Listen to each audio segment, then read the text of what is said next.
Hi everyone, I'm Max McKenna and I'm in Madison, Wisconsin with Kurt. College. Jim Roseberry. Martha Kaplan. Scott Holder. Roger McClanahan. And we are reading The Wild and Wavy Event by Lorine Niedecker, Wisconsin's own. Kurt? So, the poem is The Wild and Wavy Event by Lorine Niedecker. The wild and wavy event, now chintz at the window, was revolution. Adams to Miss Abigail Smith. You have faults. You hang your head down like a bulrush. You read, you write, you think, but I drink Madeira. To you, and you cross your legs while sitting. Later, how are the children? If in danger, run to the woods. Evergreen, oh evergreen, how faithful are your branches. All right, Wisconsinites, there's a lot to do with this one. Where should we begin? Title. I like it. Which is also the first line of the poem. Martha, what's your gloss on the title? The Wild and Wavy Event. Not a very precise one, but wild has a clear indication of nature or abandon of some sort. Okay. And unregulated. And Sure. Wavy seems to indicate something that is pushed by the wind as water is, or perhaps pushed by time as an event. And I think later we could reflect back on that from another part of the poem, when the reference to event is. So it could be political, Okay. but very at an angle. Any other thoughts on what a wild wavy event is like or what it could be specifically? I thought it was the American Revolution. Yeah. Sure. And it's the multiple interpretations of the American Revolution. Yes. I like that. Specifically, Lorine Niedecker wrote in a letter to Sid Corman that this poem could have been titled Abigail Adams and her account of Bunker Hill. There you go. And that is exactly what happened. There's correspondence from Abigail, formerly before marriage, Abigail Smith. And so that's what I think is going on here. The Wild and Wavy Event could refer specifically to Bunker Hill or more broadly the American Revolution. And Niedecker was fascinated by the Founding Fathers, had books on her shelves about Jefferson, Sure. etc. So this was a special place of interest for her. What would it mean for there to be multiple interpretations of the American Revolution, as you suggested, Jim? Well, all historical events are seen and discussed by various human beings who have different perspectives and takes on it, different access to information. Sure. Are you on the front lines? Are you back home taking care of the kids? Whatever. And I think this is a brilliant depiction of that variety. Any other thoughts? Oh yeah, for sure. Go for it. The correspondence between Adams and his wife, when they were framing the Constitution later, she said, "Please remember the ladies," and they did not. So I think this is very pointed, having to do with chintz at the window, women in the house.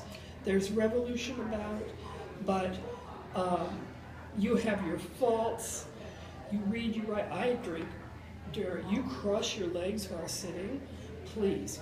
And then, how are the children? And as if you are safe at home in your house, you better run to the woods if there's trouble. So I think there's a whole gender take. Misogyny almost. Well, yeah. I don't think there's any almost. And it was a very loving relationship at the same time. But different perspectives. And she was very bright and had very important things to say. You bet. Sure. And really wasn't credited publicly Well, by him. and she is drawing in a couple places from the wording from the actual correspondence. Yes. From John Adams to Abigail. Before marriage, apparently Abigail had asked John, okay, tell me what are your faults? And so he wrote back and that's where you get the lines. You hang your head down like a bulrush, and you cross your legs. Okay, well, I guess there are worse things. But. So Whose legs are crossed? And that also, that final, the second to last stanza, how are the children, if in danger, run to the woods, that was in fact, if in danger, run to the woods. Adams did write that to Abigail. So if the troops are coming, and he was worried about it. Yeah, there was intersection between civilians. No, I wasn't disputing, of course. Oh, I mean, this is the explicit, but also I think it's the reason she picks up on these particular details matters. And I'm not disagreeing with you at all. Yeah, no, I got that. Okay. So the interesting thing is evergreen or evergreen. So now we have Old Tannenbaum, essentially. Good, very good. So you have a Christmas Carol. So how do we deal with that? I would say let's save that for later and go back to the beginning. So we got some stuff out on the table here. The correspondence between Adams and his wife Abigail, which is, I think we all understand this to be one of the founding myths of the American Revolution, right? Or it's a big part of the history of that. So with that in mind, and thinking a little bit about how Niedecker is complicating this part of American history or these documents in the American story, let's go back to the first sentence. The wild and wavy event now chintz at the window was revolution. So let's unpack that a little bit more and then go into the bits where she's quoting from the Adams correspondence, right? So the wild and wavy event now chintz at the window. Martha, you started to say something about the chintz. Yes, Does somebody want to? But I suddenly read a new meaning into that. I think there's an emphasis on now. Right now, chintz at the window. Now Sure. there's chintz. It was a wild and wavy event. You could say then. Is it? And of course, Niedecker distills this. Now it's chintz at the window. Isn't chintz in the window a reference to the flag? No, I don't think so. Chintz is a very domestic. Domesticated, now we're Yes. living in a suburb, and we have chintz on our windows. Everybody has drapes. Sure. But The chintz is a lighter cloth. it's a cloth. Yeah. See what I mean? A wavy cloth. Yeah, that's true. And so why wouldn't that But it's very possibly be a feminine. reference to It seems the very flag as long. being the symbol of the revolution, which But it's Is- very wound up with Abigail Adams, I think. But But isn't- go ahead. That isn't chintz. we the word chintzy yeah, comes from chintz, which is sort of cheap. that's right. Cheap. Cheap. Yeah. So, And often floral. and often Florida, sort of a second-rate fabric.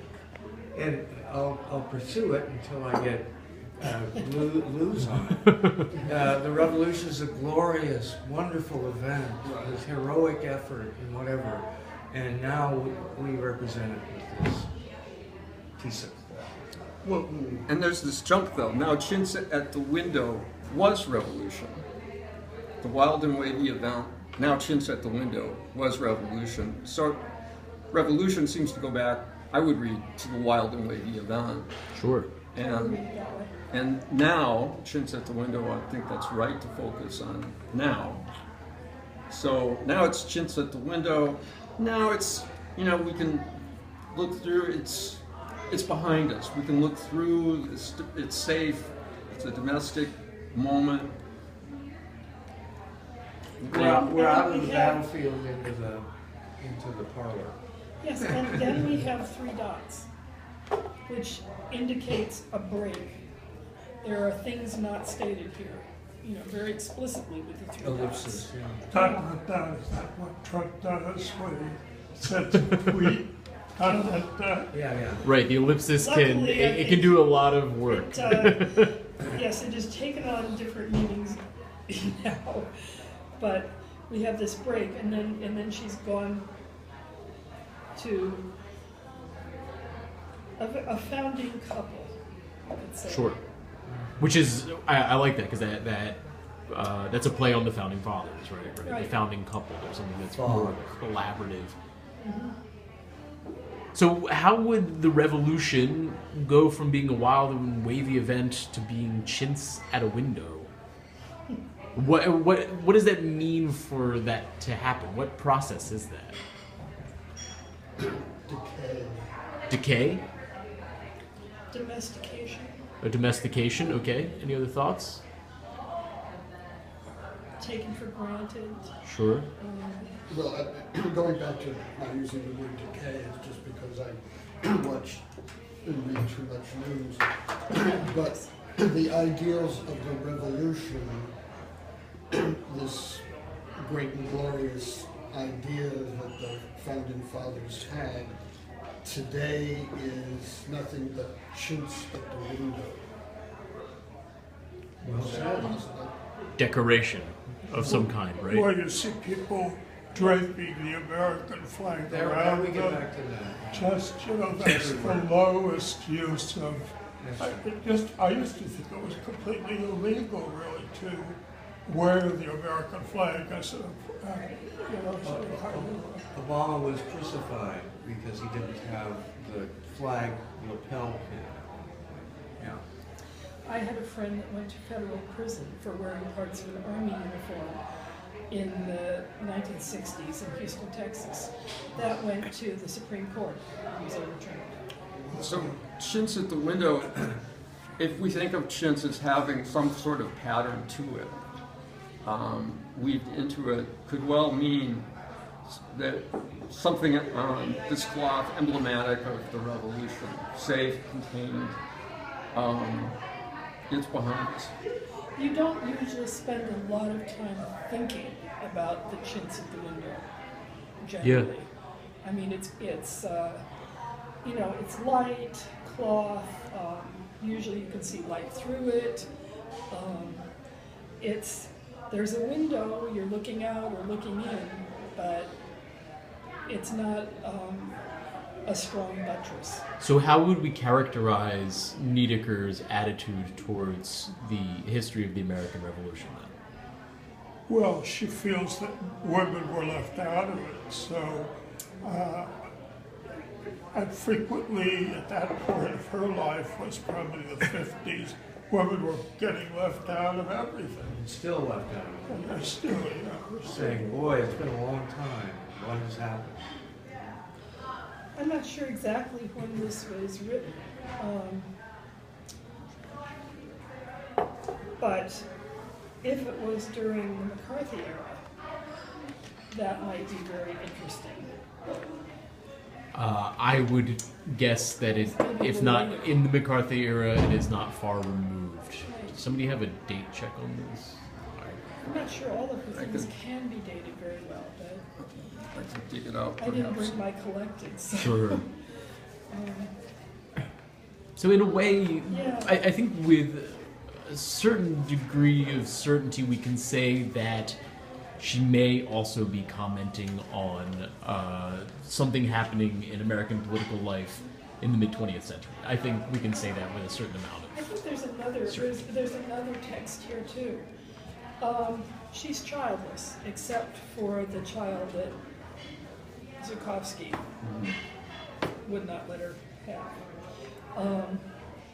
And I think that was important to her, this issue of childness. Certainly all Sure. those poems to Paul indicate a kind of longing. So here is the woman who is childless, and there's a certain danger in that.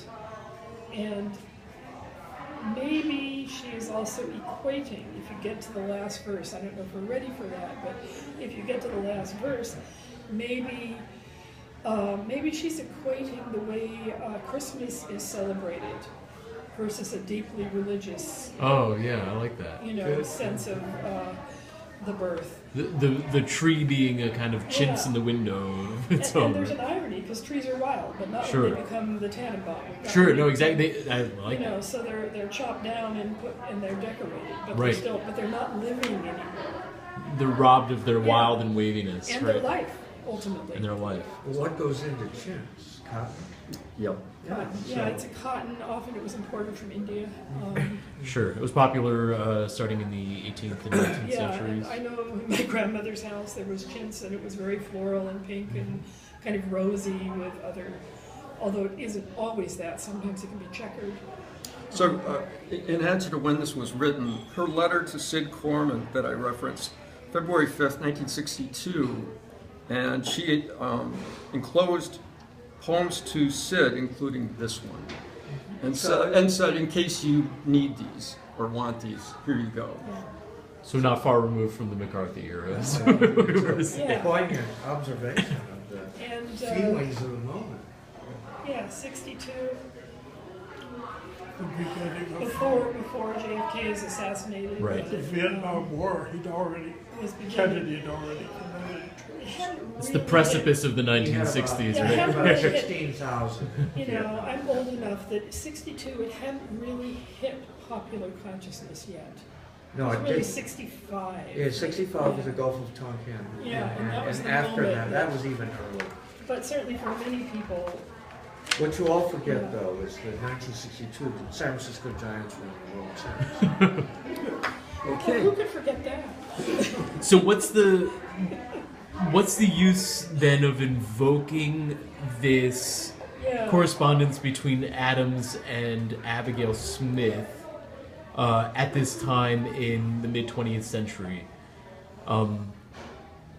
What's the historical comment she's making, or another line of questioning? What is going on just in general with her invoking this correspondence Well, and quoting it? in the village, and she did go to New York for a while. In the village, things were happening.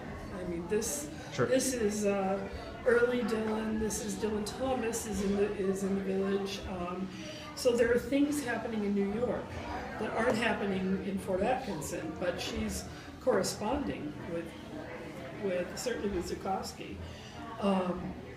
But there's So I think there's things under that are beginning to happen, and it's also following on the era where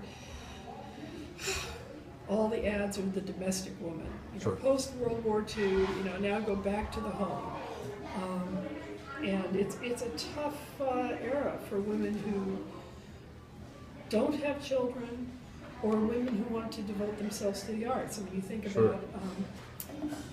Betty Friedan. Well, also George O'Keeffe, Sure. where no children, if you want to be an artist. So And this gives us context for this hysterical play on legs, right? Where the legs brand Yes. comes to stand in for the body part. Yeah. How faithful are your? Well done. That's nice. How faithful are your branches? but And then, of, how course, fa- and of course, polite women didn't talk about legs. They talked about limbs.